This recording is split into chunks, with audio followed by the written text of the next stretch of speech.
You can join us at Hi, any everyone. time. And after this event, you can watch it again on WeInnovators Club site. I would like to add that we have an hour, and after 25 minutes of the talk, our guest will start to answer your questions. You can also say a virtual hello and comment and share your comments on your social media and in our community group on the Facebook. So see you there, I hope. Today's talk is on how can we create global category leaders and unicorns. Well, in our new COVID reality, it's an even more important topic, isn't it? From our perspective, when we analyze startup markets, we could say that the CE region is really interesting and promising. But from Silicon Valley perspective, the region is almost invisible, I would say. Of course, we can see some brilliant examples, but startups rather avoid San Francisco, unfortunately. So what to do to develop this promising market? And from the Polish perspective, there are a lot of great startups with competent, ambitious, and really truly huge appetite for success people. And on the other hand, at the same time, Poland suffers from really low trust levels, a lot of problems with collaboration and teamwork. I would like to add that collaboration between science and business is still small. So how to develop such a country as Poland with its historical baggage and socio-cultural background in developing an innovative ecosystem full of global category leaders? How to find this secret ingredient in our or other ecosystems to help them to grow as Silicon Valley has grown, or maybe it's a pipe dream. As you see, I have a lot of questions for our guest, but it's time to give him our virtual floor. So I cannot wait to introduce JF Gauthier, who is the founder and CEO of Startup Genome company. He will share with you data-driven insights from the world's largest startup research, including the participation of close to 100,000 founders, and from advising and learning from 100 private and public innovation agencies over the last 3 years. JF is also a serial entrepreneur. He founded 5 businesses and led others across 2 continents and 3 sectors as tech, life sciences, Cleantech, achieving 2 exits plus 1 at scale-up stage. He is also an active angel investor and previously worked in corporate innovation for such companies as IBM, Cisco, Agile and HP, and many, many more. As I mentioned, JF is the founder and CEO of Startup Genome, which is the world-leading research and policy advisory organization for public and private agencies committed to accelerating the success of the startup ecosystem. Its goal is to have a positive impact on the success of startups, regardless of their location and the people's gender, sexual orientation, or social background. Hi, JF, how are you? I'm very good. Thank you. Thank you, Patricia. Good to be Thank here. you. Thank you. It's great to have you here, and well, great that you could join us. We can wait for your presentation. Could you start? With pleasure, with pleasure. Thank you. And hi, everyone. Thank you for joining. I'm a serial entrepreneur, and although I'm wearing a shirt today because I have a lot of other calls, you know, I'm from the ecosystem. Started doing, leading a startup in 2003, my first one. A couple of exits. We just exited the grandfather of Startup Genome, Startup Compass, to Sage, and really we created Startup Genome to help governments, investors, corporate executives, everybody, the accelerators, help us as entrepreneurs. And in the same way, then help investors and help everyone be more successful, because we're trying to help entrepreneurs be more successful. So increase startup success all over the world. So we started in 2011 with the largest research ever done with Steve Blank, and a professor from Stanford and one from Wharton and Berkeley, to really understand the success factors, and then started looking at cities. What do we do in cities? Why is it? What makes it work? So today I'm going to give you the insights that I learned as an entrepreneur that can make me more successful, so that you can take this and help yourself, like be more successful. But it's really about doing it with others, right? It's not about being alone doing something to build a community that's successful. So I'm going to take it more, you all know the lean startup, customer development from Steve Blank and Eric Ries's lean startup. I'm sure you've read all of this. This is what you can do as a leader inside your organization. I'll take you outside. What can we do together to create more startups, scale-ups, and unicorns? And how can I personally participate in building this more successful community where I give back, but I get more, and I'll be more successful because others around me are progressing with me. So we've really built this from a foundation of data-driven knowledge, not really theorizing. I don't believe in theory, I believe in practice. So we did the biggest research to see from the entrepreneur's point of view, how are they living the ecosystems? What is the problem? So our question is like, how many hours did somebody else spend helping you in the last 2 weeks, right? And how many senior engineers do you have with more 2 years experience do you have to see, do you have access to senior engineers? So very practical questions, so that we can derive then what works in terms of policy to increase access to talent, to increase access to funding, but not opinions, right? So we've surveyed almost 100,000 founders, giving us 10 to 20 minutes of their time to answer our 40, 50 question survey in about 45 countries now, about 80 cities. We've done the largest big data analysis of startups, looking at their website, 1 million of them. We did the biggest global patent analysis to see how it promotes startups or not. And we validated all of those questions and this data against startup performance. Do we see that this factor increases the growth rate in customers and revenue from startups? And if you take the survey, you'll see we're very indiscreet. We ask confidential information, but you answer because you know I'm like you, right? I'm not trying to sell the data. I'm trying to give you insights, and everything we produce, then it's free for you to learn. So that gives us a special window into the world, because we're startup and startup people studying startups. And then we look at it at the aggregate level, at the ecosystem level. What actually accelerates the growth of the ecosystem and the production of scale-ups and unicorns? And now that we have a lot of global benchmarks, then things become a lot more clear, right? 70 or 80 cities now, the in-depth research. Now we're at 250 cities we've studied from a bigger set of lenses. And we have a lot of experience then to go with the government and say, here's what you need to do. Here's how to do it. We can help you do it. We work with top policy advisors like Josh Lerner in funding policy at Harvard Business School, best of breeds programs all over the world. So our goal is really to develop this genome of successful startup ecosystems.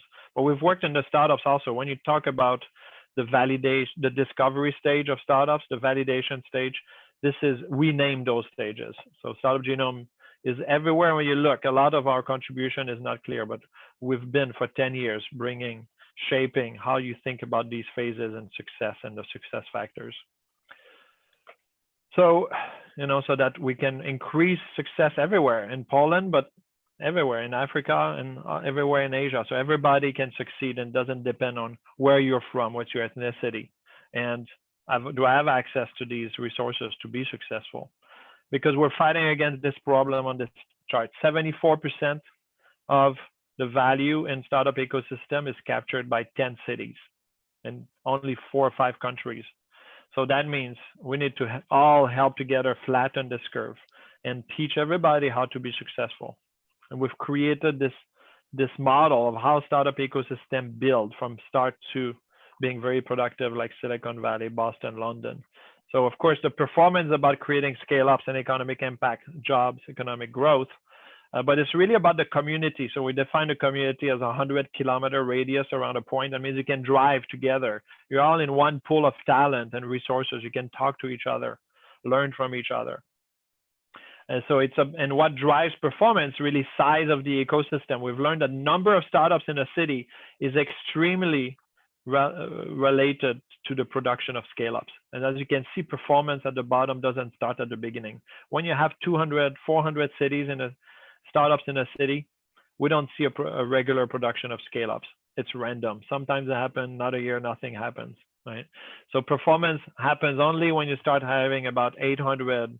We see Helsinki 650, Stockholm starting to produce in a small city of 1 million, 2 million people. 650 startups is enough, but in bigger city of 3 million plus, about 1,000 startups before we have enough people to bring a lot of investors with us, bring a lot of talent with us that want to work with us, because right, we have critical mass and we learn from more people, and then we grow to create more success, and growth accelerates with impressive exits. A city starts having exits, and more people from that city want to leave the bank, leave their retailer, and say, I'm going to go start a startup. I'm going to join a startup.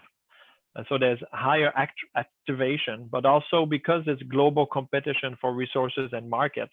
It's true in tech, more true in tech than in any other industries. That means these growth curves that you see is about attraction.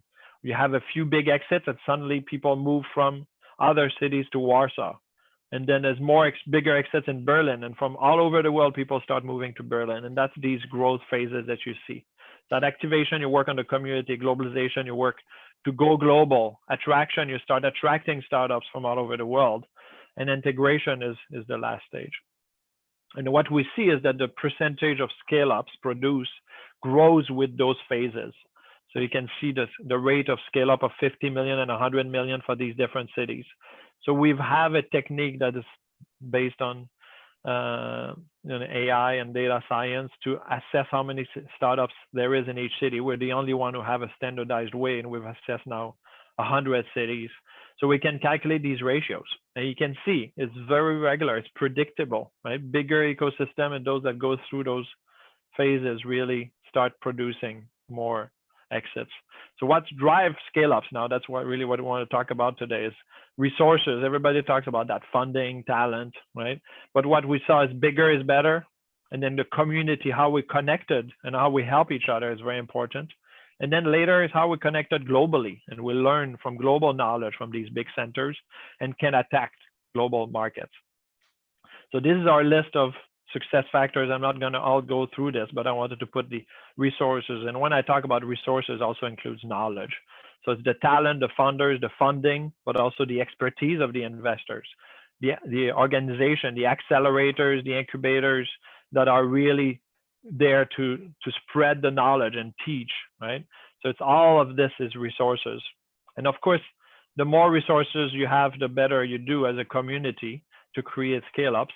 But what we see also is you need balance. All of the large ecosystems, when you look at, I grade all of the type of success factors, and they're very balanced. And those ecosystems that have holes, like Singapore, have been going down the rankings, even though they're really good at some things, but some things have gaps. So you want to really work across everything. There's no single bullets. You need to fill your gaps and grow your different things. So funding is one of those where people say, yeah, more VC funding, that's great. But what we've shown is actually the funnel of fast growing startups starts with seed. If you don't have a lot of startups that get seed funding, angel funding, you don't create a lot of scale ups. That's the beginning of the funnel towards exit, is how many startups, what percentage of startups get seed funded. So when you talk about resources, we're looking at resources per startup, access to resources. Same thing for talent. You need some senior engineers. If you don't have access to them, it's very hard to develop a complex technology. Number two, as I said, size matters. So you can see the exit value on the y-axis versus the number of startups. And you can see the exit value really grows exponentially with the number of startups. So my professor, Michael Porter at Harvard Business School, is saying the number one factor to increase performance of industry clusters, and startup ecosystems are an industry clusters, is the size of the industry. So the number of startups is extremely important. So you want to grow. Number three is the community. And we talk a lot about community, and as a founder, I always thought, how much do I want to invest in the community? How important is it that I'm connected to others?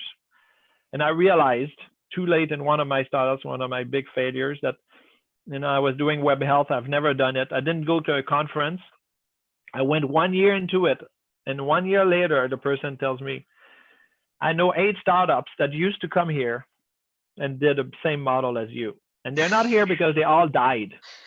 And I'm like, and I'm funded by Sequoia. My co-founder had a $100 million exit. I'm like, we're gonna kick ass. It's gonna be amazing. And then a year later, I hear this, and I'm like, I wasted a year of my life. And we died not long ago. So that's what local connectedness is about, is connect with others. And so it's quality relationship. People will tell you some insights, give you marketing tricks, right? We broke the rules on Shopify on our last e-commerce things. We didn't tell anybody except our close friends and say, that's what we're doing, really. It's not really allowed on the platform, but we're doing it anyway, and it's working, right? So it's funders helping each other. It's investors helping you. And when we look at these metrics, right? How many hours do founders help each other? Investors help them. How many quality relationships you have between founders? You see that the startups that have a higher score see their revenues grow 2 times faster than the other ones. So investing in developing a relationship with other founders, investors, experts around you is extremely important. You succeed more when you have a community of people who tell you, who help you hire, who help you have access to investment, but also tell you things like they told me I learned too late, right? So not surprisingly, this is very important. We always say it, you hear it, but as a founder, I didn't know I needed to invest in my community that much. I was investing in my product, on raising money, and like internally. So this is the first big learning today, right? What we do together is more important than what we do alone. Now I always talk about Zuckerberg. Zuckerberg, if he had been in Johannesburg, he never would have created Facebook. 0 chance of success in creating Facebook. It's not Zuckerberg that created Facebook. It's Silicon Valley, because he had great engineers, great investors, great people around him, other entrepreneurs to help him. That's why he created Facebook. The number 4 is the community bigger than the city. So it's what we call the global fabric of knowledge, because between entrepreneurs, we give each other introduction to customers, introduction to investors. We give each other favors, and we give each other tricks, and we help each other. And your investors are not going to do it as much, right? They're going to be very little, even though they invested. So we'll ask everybody in the world with those 50,000 surveys, how many people can you call in Silicon Valley? How many people can you call and they're going to help you this week, an hour in London, in Singapore? And we created this fabric between us founders. And so you can see the cities that are closer to the middle, right? There's the New York City, Silicon Valley, London. They're a nexus of knowledge, because knowledge in tech is not about reading a patent. I can't read what Zuckerberg was doing in 2004 or 2005 at Facebook. But if I met him, he would have told me, I'm not doing a little Facebook online for colleges. I'm building the largest media empire. And this is just product 1. And I'm going to do this. Right? And then you have said, oh, it's not a small little business. It's creating social network. And it might be huge. I wonder what I could do that inspired from that. So it's about, we talk to each other, and that's how we communicate knowledge. That's what we learn from each other. So if you want to learn how to build a startup from Silicon Valley, London, New York, make friends in those cities. They're going to help you. They'll tell you a lot of things. They'll give you access to experts, etc. So this is the second big learning. Spend time connecting with others in other cities. And during COVID, you cannot do it physically, but it's even easier to do it virtually. In the past, it would be very hard to do a virtual conference and get 5,000 people to come and get people from all over the world, right? So I just did a conference. Last year, we did the same conference. We had people from like 14 countries. And it was a really important conference. But 90% of the people were from Europe, and 50% were from Amsterdam, because it was in Amsterdam. Where we did the conference virtual, we had people from 98 countries. And we had not that many people from Amsterdam. We had only a few, but we had the same number from 98 countries, much more successful. So it's your time right now to go join these virtual conferences and start making friends. And then as soon as you can, start traveling, go to London, go out with entrepreneurs, go have a drink. It's about informal relationships. That's the glue between us. It's the informal relationship. That's what my professor Michael Porter said. Second thing that drives performance is the connectivity between us. And he was talking about local connectivity, and what Startup Genome brought is the world global connectedness. We created that concept. Now you hear about it everywhere, but that's a concept I created in 2017. It's like the global fabric between us, that we know each other, we talk to each other, we care about each other.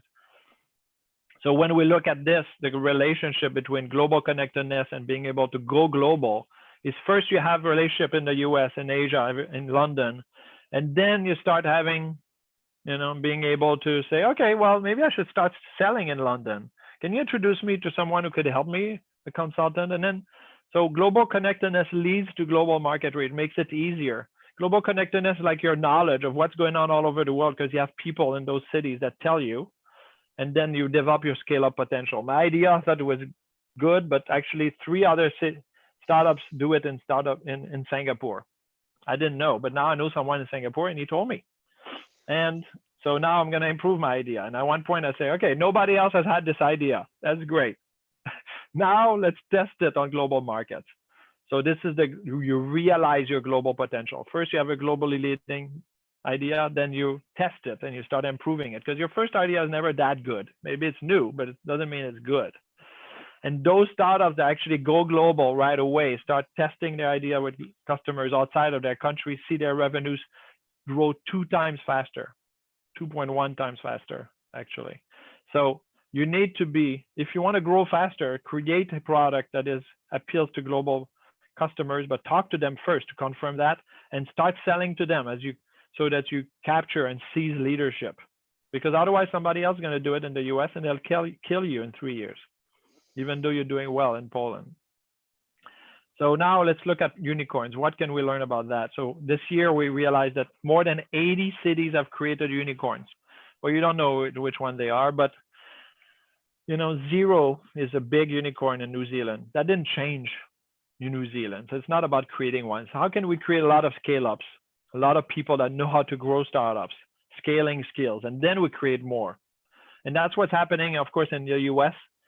49% of the unicorns are in the US, 25% in China, 74%. So there you have scaling skills. In other places, we don't. We need to develop that.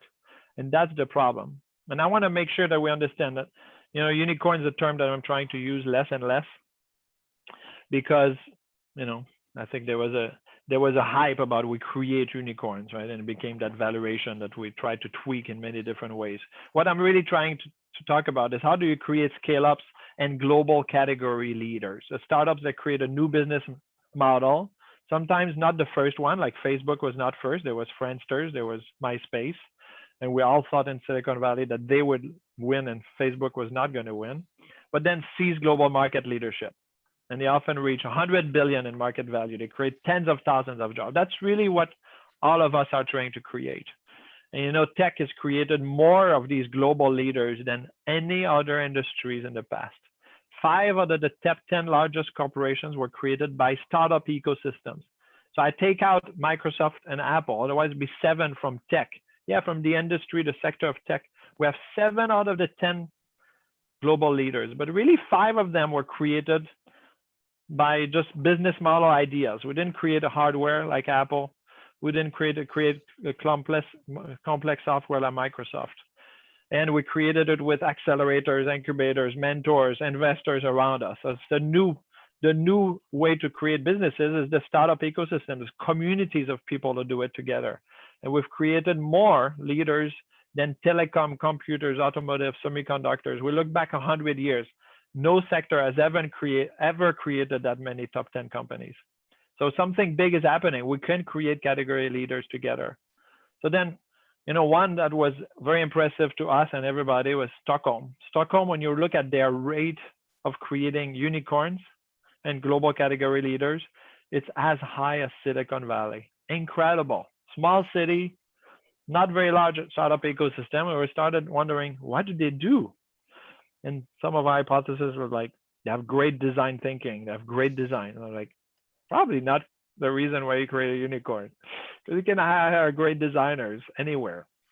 But when we looked, we saw that Stockholm was more globally connected. Their founders could name more than 8 people. Each founder could name more than 8 people they knew in San Francisco, London, Berlin, Tel Aviv, Singapore, Shanghai, and New York. They were very connected. And then when we ask how many customers do you have outside of Europe, not just outside of your country, they again rivaled Silicon Valley. 30% of their customers, they didn't just go outside of their country because they're a small economy. They went to the US, they went to Asia.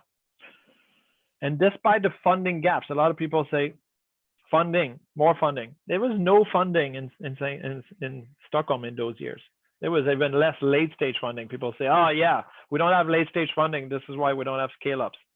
No, it's about how do you develop your global community to get knowledge from all over the world, make sure you seize leadership of your sector, and then go sell very early on, offer your product so you get feedback and you improve your product faster than your competitors. It's not sales and marketing. It's really customer development that Steve Blank brought to the world. So going global is not sales and marketing. It's you build your network of friends with founders in top ecosystem, especially San Francisco, New York, London, and Singapore. These are the nexus of knowledge, right? People in Singapore and San Francisco, London, they know more about what's happening all over the world because people from all over the world go there, right? It's not about being an international city, cosmopolitan city. It's about international city for tech, right? If I want to know what's happening in Singapore, I just go out on Market Street and I ask some founders, hey, do you know anybody who's doing what I'm doing in Singapore? And people know because we're connected. People from Singapore come here to pitch and they come here to sell. And it's about lean startup. If lean startup, you say, if you want to create a global product, start interviewing customers, potential customers in your global market. That means 30 plus foreign customers in the US, in London, Europe, Asia. So I said London, Europe, because London is the nexus of knowledge. So small customers in London know more about fintech than banks, large banks in France, because fintech companies go pitch in London, right? So the small bank in London knows more. And then MVP, often your MVP to foreign customers from launch. Don't wait, don't say, I'm going to prove it locally because it's easier and then I'll go global. Then you're losing a year or two, and now you have competitors you didn't know, and maybe you're left behind. So Singapore is a good example of what not doing, right? They attract people from all over the world, but have created only $2 billion exits or unicorns from local founders. And that's because they don't go global. They go to Southeast Asia first. So you cannot take global leadership by focusing on a regional market. So you can see very few of their founders say, I'm targeting global market first. Tel Aviv, Austin, London, Berlin, much better. They say, no, I'm going global. Right? So you cannot focus. So if you focus on a national market first, you develop a national product. Maybe a national unicorn if your local market is big, like Germany and Korea, but you're not creating a category leader. And a category leader at one point will come and kill you. That's what happened with LinkedIn. LinkedIn was behind this professional social network in Germany. They were profitable, they were much bigger, but 10 years later, they were dead because LinkedIn took leadership in the rest of Europe and the US, and then came into Germany and killed them. So the last point is, why did Tel Aviv produce so many $100 million startups and so few billion-dollar clubs, right? When you look at them, they're the best, as good as Silicon Valley as creating an early scale up, right? $50 million worth or $100 million worth startup, but not very good at creating unicorns. And this is the scaling skill. And Stockholm is a small city, but they had an impressive number of family businesses. A lot of people have been working there, doing sales and marketing all over the world. So therefore, for Stockholm startups, it was easy to get that expertise. Tel Aviv never had that. So it's been very hard. London, even though they had that, they created Future 50, a program for mentorship, scaling mentorship for their Series B plus scale-ups. And Tel Aviv now created a growth forums, 24 sizable companies, pretty much unicorns that help each other to know how do you, as a chief operating officer, how do you grow a startup from 100 employees to 1,000, right? How do you do it in marketing? How do you do it in sales? So helping each other to scale. Thank you. Oh, great. Thank you so much. We have some questions. We have a lot of questions, so I will start to present them to you. Well, maybe let's start from the question from Małgorzata Sobo. Is a teamwork really necessary to operate a successful startup? What about more individualistic approach? Great entrepreneurs are usually introverted, independent, strong personalities. Well, what do you think? So, so we're talking now inside the company, right? So teamwork is extremely important if you want to grow. If you want to create a good product by yourself, might be the product is great, but it's not going to be valued, because in order to reach out, you need to have a team, right? And then you need to grow your team. And it's all about good management, teamwork, right? It's about your culture from the start, that you care and you value the contribution of others. So two specific things. So first, we did a study on founder mindset, and those that have breadth rather than depth, right? Those that say, no, I cannot just work on my product. I work on funding. Need to work on employees and culture, and I need to work on all of it, on sales, right? And I'm chief sales officer. Those that have breadth are much better. So the introvert and those people who say, I'm going to do the perfect product, fail. It doesn't work. And then we saw that founder teams that have one with soft skills, business skills, the other one with technical skills succeed a lot better. And those with a technical founder do better getting to seed stage, because again, they develop the product cheaper and faster. But then in order to get growth, all of the startups with a business and a soft skill founder, I mean, maybe not a business degree, but more, looking outside and bringing people in and talking and selling, right? Explaining, they do a lot better after seed. Those who have only technical founders, even 2 or 3, they don't do as well. You need the soft skills to go outside. And I think that relates also to your approach of like, do I focus and I'm just alone and I do things? No.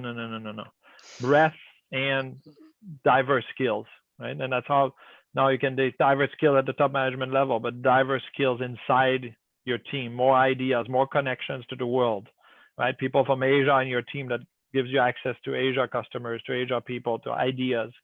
So diversity is very important, and working in teams is the only way to get the value from the diversity. Because if you work alone, doesn't matter, the other person has a different point of view, you're not getting it.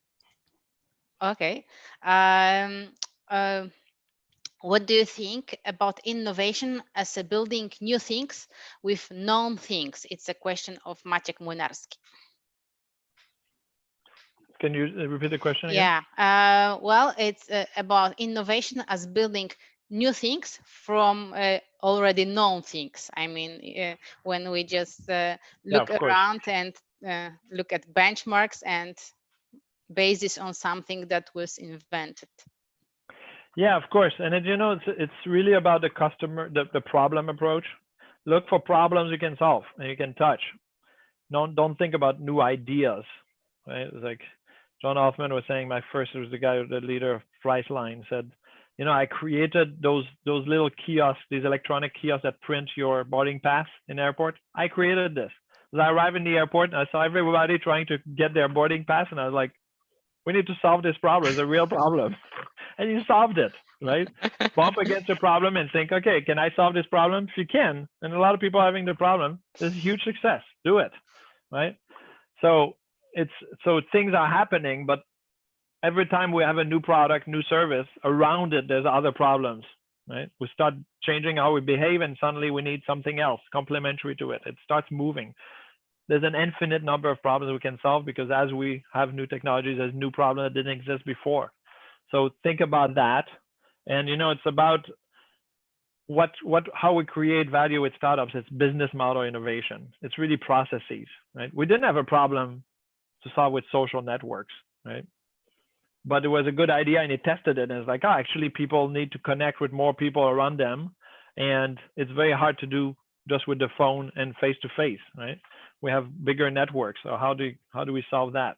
So it's about really finding technologies that exist and say, how do I create a new product, a new service with that? So like Xerox Sparks is a good idea, right? It's a good example. They created the mouse, they created all these windows, and they were like, we don't know what problem is solved. But then Steve Jobs arrived and said, this already exists. And if I package this in this way, it's going to be big. So, Okay. think about the recombination of what already exists. Yes, right? yes. So one my question, if I can, from your personal perspective, a leader of technological companies, what is the most important in a leadership rule? What is a specific rule of the innovative leaders and their role in innovation development? Sorry, I'll ask you to ask the question again. Well, because I believe that innovative leaders,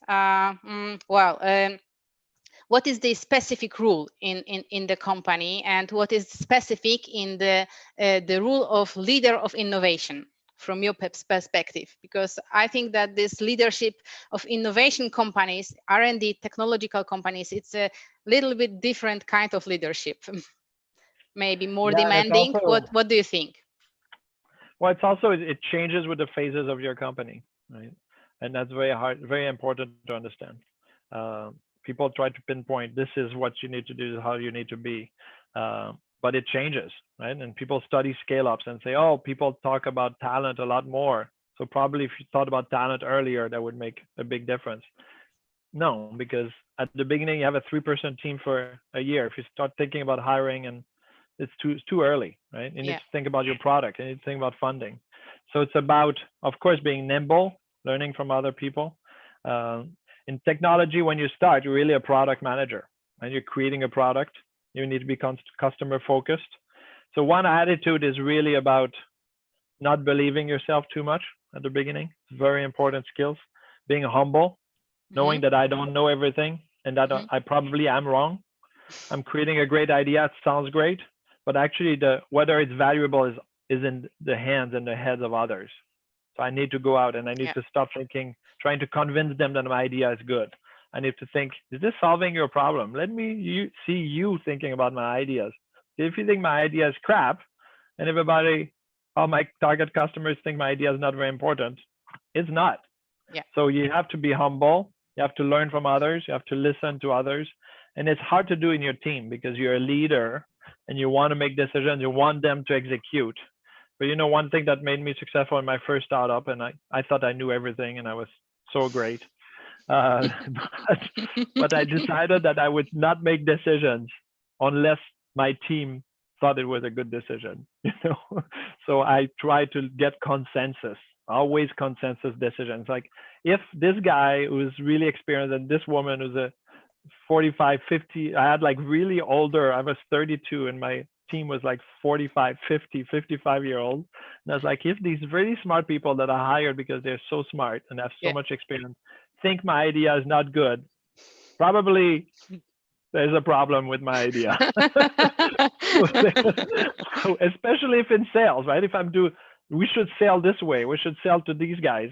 And my VP sales is 50 years old, has 20 years experience, tells me we should not do that. I'm like, he knows more about sales. I should probably let's not do that. Okay, what should we do, right? Let them lead, right? Let's really understand the strengths of your team and defer to them on the decisions when you disagree. It's very hard to do, right? I had problems when I was employees and then suddenly I have 20 years experience raising money and my CEO says, we should not raise money like this. I think my idea is better. We should do this, this, this. And I'm like, well, but I raised money 12 times and you raised money 1 time.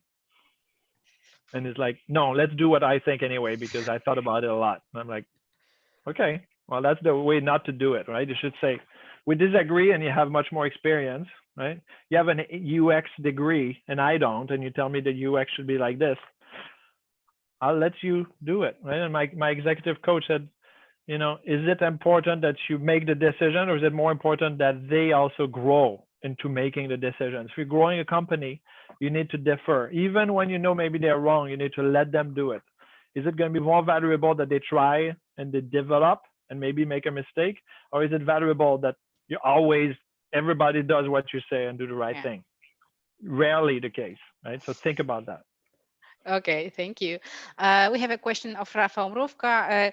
Summing up your experience, what crucial gap in competences do you see in first-time entrepreneurs? What crucial gap in competences do you see in first time? Well, usually it's more of like attentions and like what do we spend our time on. So it's about managing our time is very difficult. How do I work in team? How do I delegate? But how do I stop focusing too much on my product, for instance? So developing breadth is very difficult.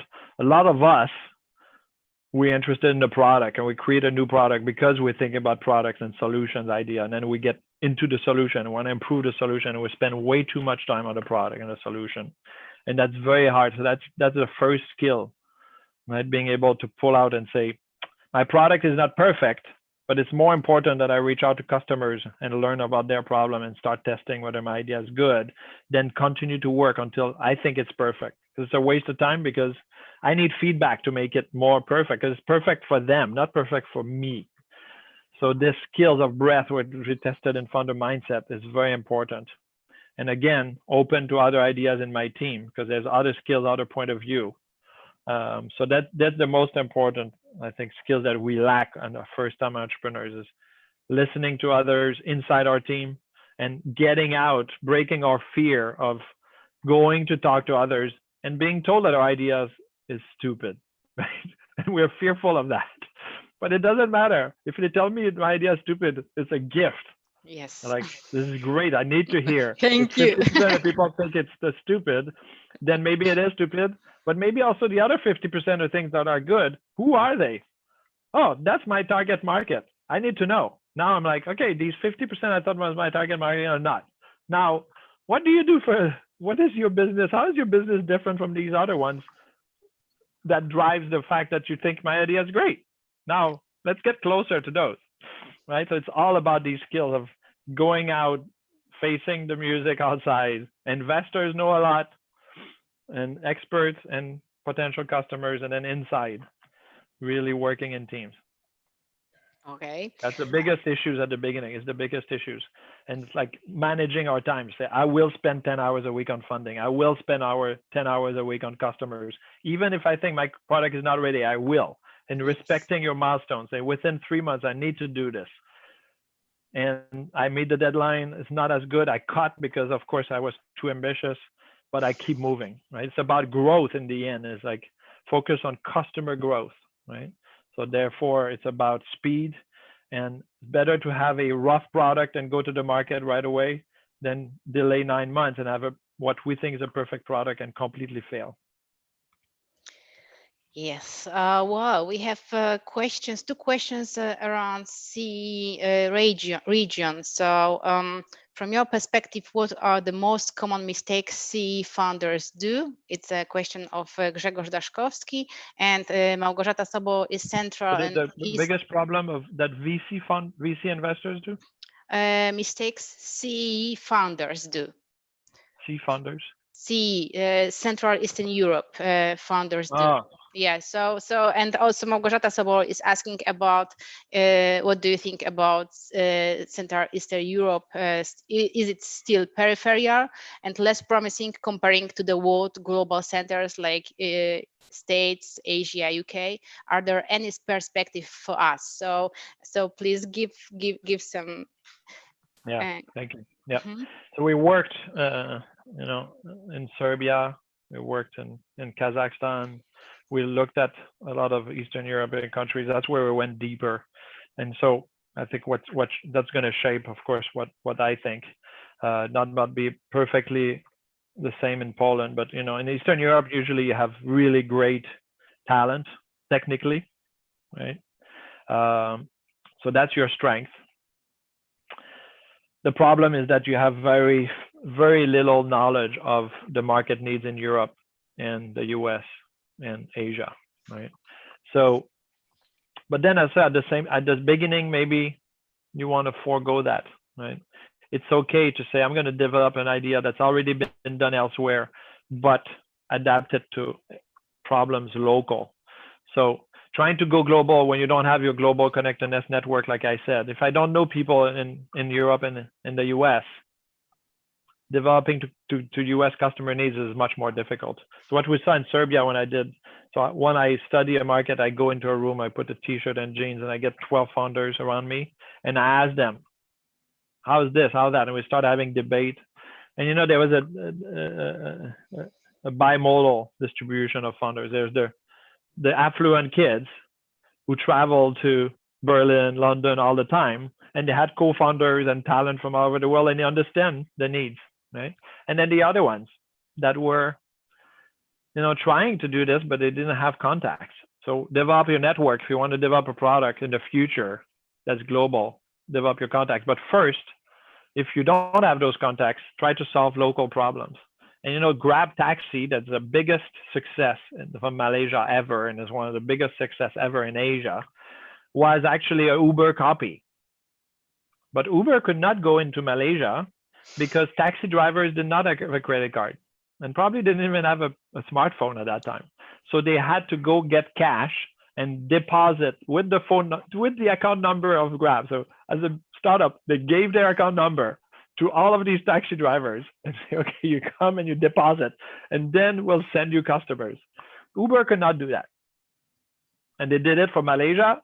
And then they went to, okay, well, let's use the cell phone recharging, because it's already a way where they don't have to go to the bank. They can go at 11 p.m. at a corner store and they can recharge our cell phone virtual units of drives of rides that we reloaded. And then they did that in Indonesia, and they did it in Thailand, and it became huge, and they went into other products later. But they took an idea from Uber and they said, how can it work here, given that it cannot work the same? Now we have to adapt it. And that's a perfectly great way to create a big company, because Eastern Europe is already a big market by itself. And it has different needs from Europe and the US because it's earlier stage and it has complexity, right? In Serbia, it's hard to do a wire transfer. So payment services would be great. They have some problems, but, you know, so that could be a solution, right? In Palestine, we're working, connectivity is a problem. So should your startup work on solving that? That's a big need, right? So look around you first, right? Because the mistake is just to go global. And then if you go global, if you think your idea is a global stage, get out of the country, travel, meet people, make relationships. And maybe that idea will prove to be wrong because it's been done by 20 other people. Like many of my ideas, I search on the web, I'm like, it's already been done. But then now you have the contacts to test your second idea, your third idea. Find a marketing consultant when you get a good idea and you start a new business. So these are the two mistakes / solutions, right? That I see a lot. So you have great talent, but it's about customers. So you need to work on problems that you can touch. So if you want to work on customers of US customers and London customers, you need to go see them. You need to be able to touch their problems, see them, talk to them. If you can't, touch problems local. You know, when I was in Kazakhstan, I was driving back in a bus to the airport, and this guy was from an Australian company, but he worked in Spain, and he was doing optical character recognitions for mines in Kazakhstan. It wouldn't work in the US, Europe, and Australia because they digitized everything 15, 20 years ago. But in Kazakhstan, it was still needed to be done. They were doing a killing. They were doing a lot of money digitizing all the documents from mines, right? That was a huge problem. You could build a huge business doing that. You have local problems that are big. Yes. So, well, now we have one big problem called COVID. How to change the COVID crisis into opportunity? Well, the world has completely changed. Arnaud Beaumorelix, our Chief Innovation Officer, is writing a book just on that. So stay tuned to the Startup Genome website to see what he thinks, right? But look at the new problems we're facing, right? Yes. Problems of connectivity, problems of we're not able to travel, but we still need to do the same thing to sell to global customers, right? There's all kind of new problems of, I tell you, do global connectedness. develop your global network. In the past, I would have said, go to Web Summit and meet and go drink with hundreds of founders in 1 week. You can't do it anymore. How are you going to do that, right? But there's new opportunities, like online education is big. It wasn't big a year ago. Now it's big because all the primary schools are using online technologies.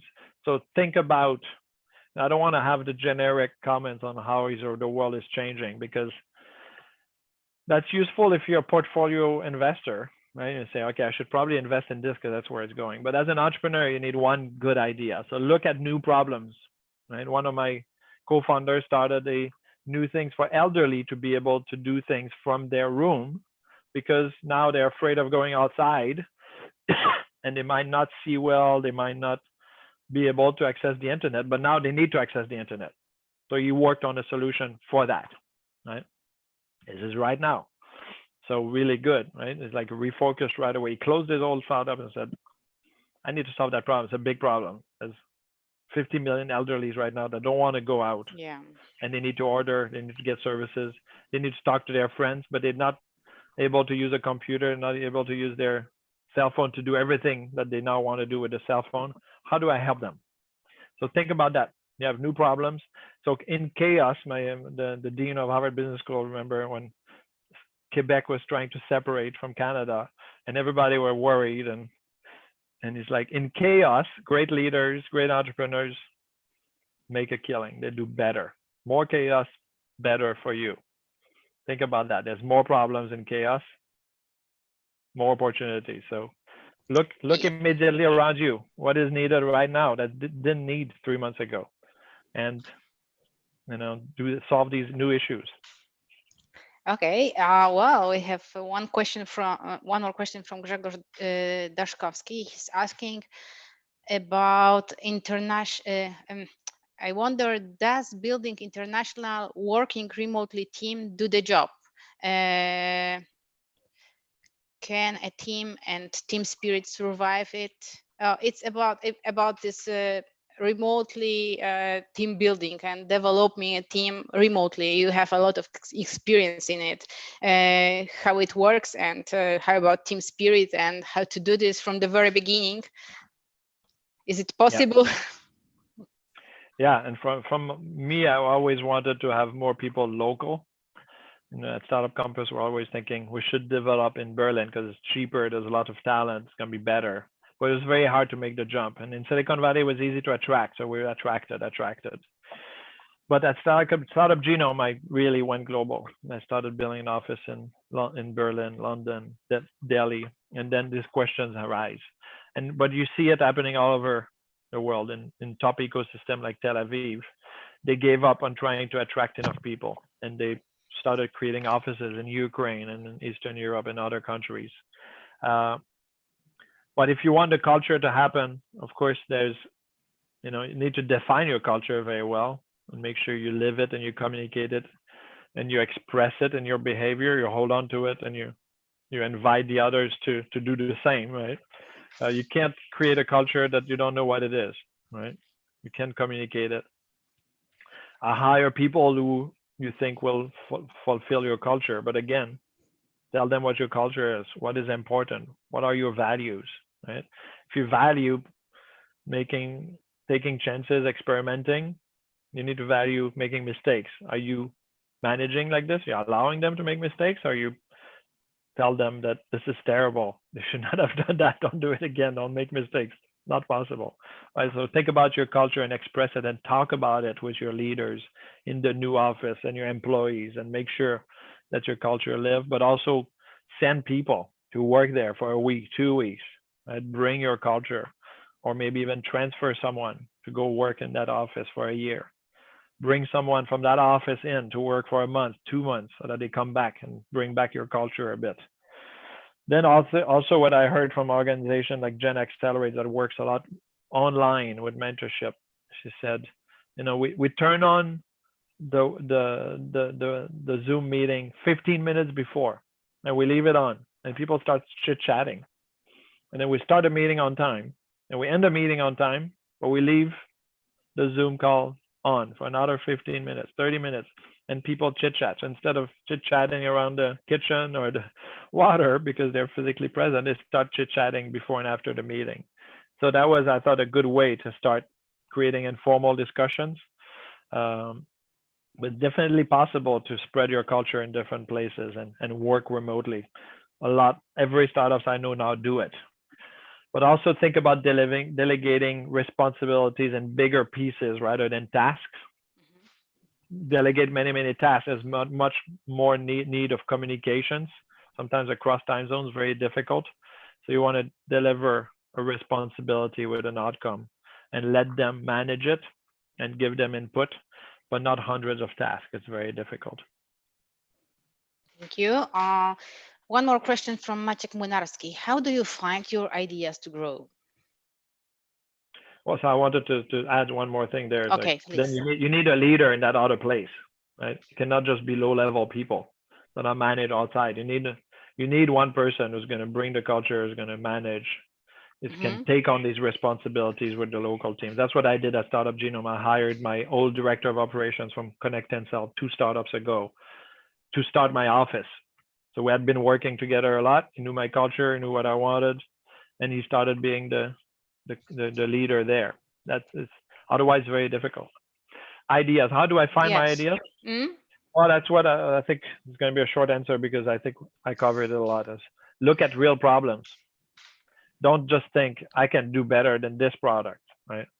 No, just think what are the problems that my friends, that people I meet. I go to the airport, there's a huge problem. Bump against a problem and think about, does a lot of people have that problem? Is it worth solving? Okay, can I solve it? Let's try. Let's start. You have you have a lot of experience after your report about 2020 year and the growth of the market. I would like to ask how the global pandemic is already affecting startup ecosystem and what we can expect in the few months.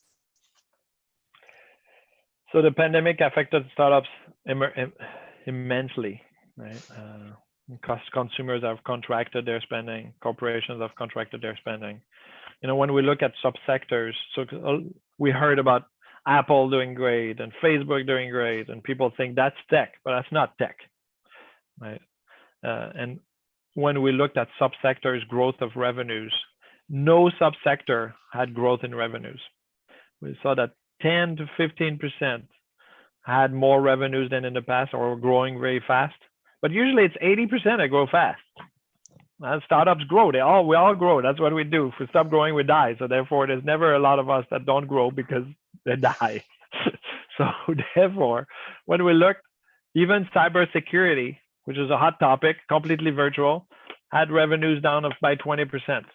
Everybody's down. So that's how it's affected the most. Customers, then investors were affected because now they're like, this model you worked until March, should I invest? Or it's working right now, but will it work when we reopen? So investment have been contracted. But what's going to happen, what we see is usually a year later, investment contracts even more. So if you're raising money, if you just raise money, stretch it a little longer than you would normally. Don't spend it as fast as you would, because I think next year we'll have a bigger dip in investment capital. VCs funds are running out of money. They're paid to invest. They continue to invest right now. But raising new money from new investors, limited partners, is going to be very difficult. So as they run out of money, they'll have a gap of 1 year where they don't have a fund to invest. So this is where the big gap is going to happen. And that's the biggest problem. And then also loss of markets. Market has changed. So you need to pivot. So go out to experts, investors, serial entrepreneurs. So in New Zealand, the head of the Angel Association created this task force, like 3 people in front of an entrepreneur and going deep into how could you pivot? And let's give you a team. And after that, let's continue to talk so that we can help you thinking through a pivot, because you cannot do 3 pivots. So you need to think about it correctly. Don't do it alone, right? Bring other people to think through it with you. Okay. Thank you so much. Maybe one final question Is it okay for you? Okay. From Maciek Młynarski, what is the difference between a serial startupper and just a startupper? What makes a difference? Well, obviously you're a new kid on the block, and that's perfectly fine. And when we look at the success rate of second time, third time, fourth time entrepreneur, it doesn't go up. So the second time entrepreneur might be more arrogant, think they know more, and not be outside. We don't know what's going on, but serial entrepreneurs are not. The data doesn't show that serial entrepreneurs are more successful. So don't be afraid. It's okay to be a first-time entrepreneur. Learn from others. The big difference is that you're bumping for the first time against those problems. So learn from others, right? Read, get help, and be customer focused. And the serial entrepreneurs oftentimes they have more networks. That's their power, but they also sometimes cut corners faster. That's their trap. So that's the big differences. One is confident, thinks they know more than we do. Maybe make more mistakes in the end. JF, it was a great pleasure. Thank you so much. Well, an hour left really fast. It was a pleasure to be with every single one of you today virtually. Thank you. And stay active and tuned to develop an innovative community. Take care and see you soon somewhere in the global innovation ecosystem. Thank you so much. Thank you so much. Okay, thank you very much, Jeff, and thank you, Patricia, for moderating. It was really great pleasure to have you here with us. I'm absolutely sure that we will meet one day in real life, not only on Zoom and at COVID style. I hope it will be in the near future. Thank you very much. And I have to say that I use your Startup Genome reports a lot of time at my work.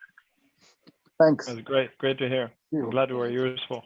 Thank you. Thank you. Care. Bye. See you Bye. soon. Have a good evening. Bye. Bye.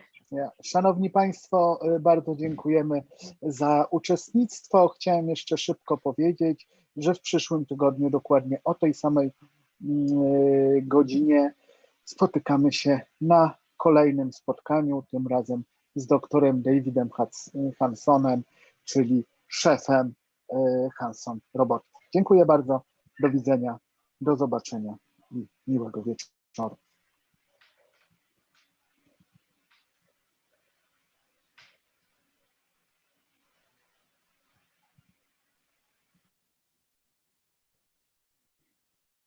I believe that's it. Right.